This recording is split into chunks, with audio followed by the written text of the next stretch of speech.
there won't be a united Filipino fan community this coming Miss Universe and Miss World pageants. Bleak, no? Welcome back to my channel, and this is Jason Cappuccino of Sashes&Scripts. Before we begin, please subscribe to my channel and hit the notifications bell for more pageant-related content. I don't like to be the one who brings, bad news or the harbinger of doom. But I think that is the direction that the Filipino fan community is, heading towards to. I have seen, or I am seeing now, as early as now, that come Miss Universe and come Miss World pageants, the Filipino fan base will be split in the people or in the candidates that they will be supporting for those titles, for those respective crowns. And the reason for that is the general displeasure or the general frustration of the Filipino fan base in terms of how the national pageants were conducted, the way that the national pageants have selected their winners, and the general displeasure of the Filipinos in terms of what is going on currently in pageantry.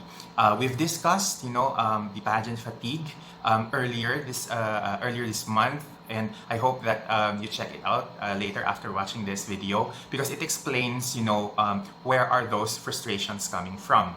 And now going back to to the topic, why was I able to say that there won't be a unified Filipino fan base come Miss Universe and Miss World this December? It all boils down to the fact that Filipino fans have generally been split when it comes to their support to whoever we sent to the Miss Universe and to the Miss World pageant. I think first that we needed to tackle is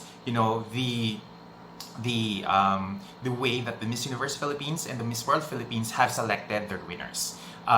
It is not a secret, or it is not it's an open knowledge to all that the preference of most Filipino pageant fans for the Miss Universe Philippines title has been split between Katrina Di Maranan and Steffi Aberasturi, and also to a certain degree, Kirsten Delvin, to a certain degree as well. In terms of fan base, these are three candidates that most pageant fans felt for in terms of their competition, in terms of their Miss Universe Philippines journey, and having that strong fan base na disappoint sa results ng pageant, where they hoped and wanted more polished, more pageant veterans into the title. Hindi madali yung mag-move on from such dedication, such support in such a short time. As you all know, we only have around 2 to 3 months worth of prep time before the actual competition begins for both Miss World and for Miss Universe. And sa lugar naman ng Miss World Philippines, karamihan ng mga fans have felt for the pageant journey of the likes of Danielle Krishnan, Kathleen Payton, and Emmanuel Vera, who basically had the machinery to build themselves their pageant journey for the more rigorous challenges of the Miss World that's happening later in Puerto Rico this December. Hindi na natin kinakailangan pag-usapan pa kung ano yung mga naging frustrations ng mga fans sa mismong pageant ng Miss World Philippines at saka ng Miss Universe Philippines, because kalat naman na ito sa kaalaman ng karamihan ng ating mga pageant fans, And the reason for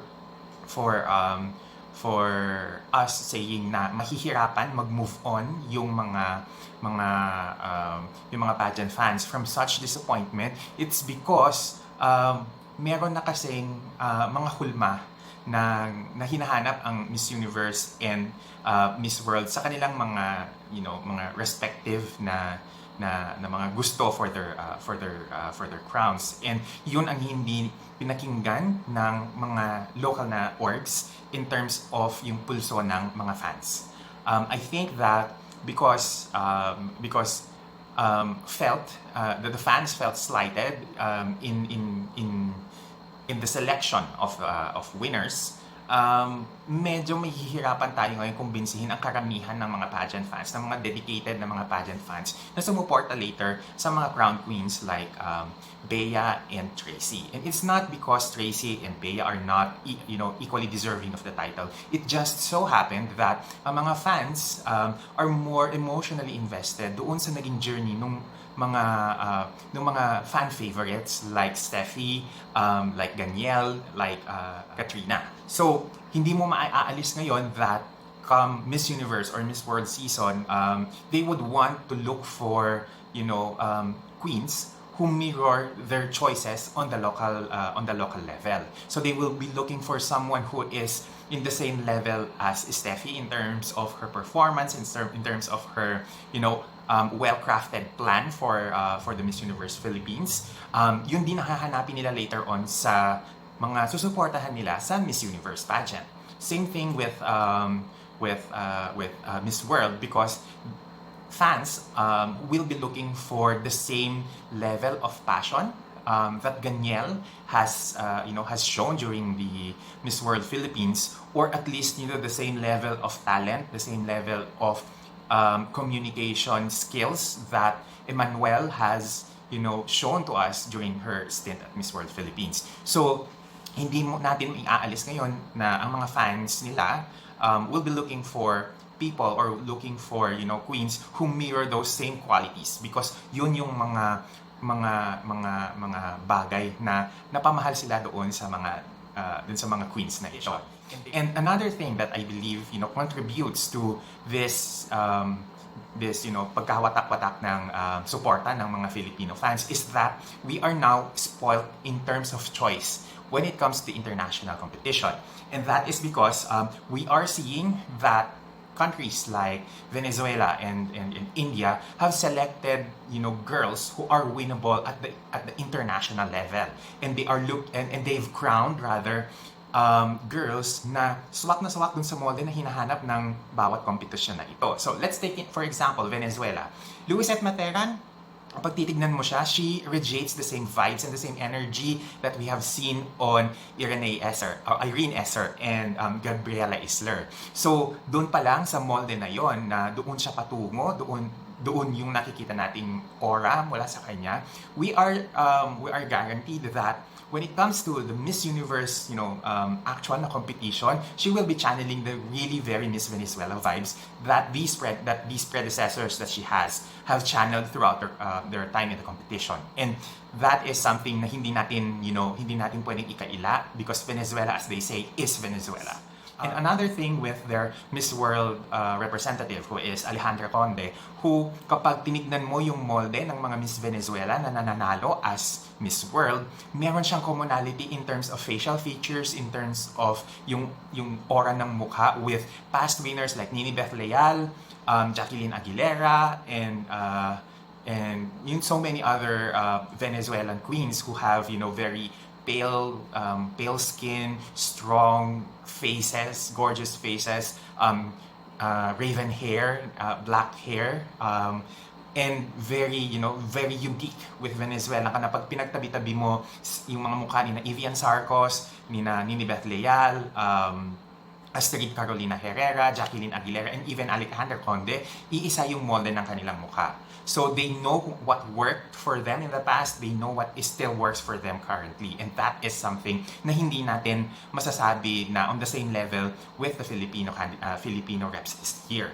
Another thing is India, who for quite some time natulog ang India when it comes to pageantry, and who is now reawakened in terms of their representation to both Miss World and Miss Universe, having crowned someone who is facially as gorgeous as Manasa Varanasi and Harnas Kaursandu. So kapag tinitignan mo ngayon yung mga choices ng mga fans on who to support, and they are well-informed, well-read, they do their own research when it comes to the girls that they are supporting for the international competitions, merong ibang choices ngayon ang mga Filipino pageant fans in terms of girls that they would support. Another thing that that contributes to this general atmosphere that there's no unity among Filipino pageant fans this year, so that fans na talagang pageant fans from the onset. Hindi yung mga bagitong mga pageant fans na nagsisulputan lang in the last 3 or 5 years. But pageant fans who has been here, 5, 10, 15 years or even 20 years and older, sila ngayon yung nakakakita ng mga developments from the 2000s to the 2010s, and to the quality of campaigns ng Pilipinas from then to now. And I don't want to say this, but I think it is important na ma-accept natin yung katotohanan na nagiging weak yung ating campaigns in the past 2 years or even 3 years in the past in the Miss Universe, Miss World na especially in the Miss World competition, we haven't learned from past mistakes, and we've kept on repeating the same mistakes over and over again. And what I'm talking about is the fact that we always crown Miss World reps that are too close to the finals, and in essence parang we are given very small amount of time to prepare and to prep our girls, na tipong kinakailangan when they are crowned at the national level, they must be battle ready for the international competition.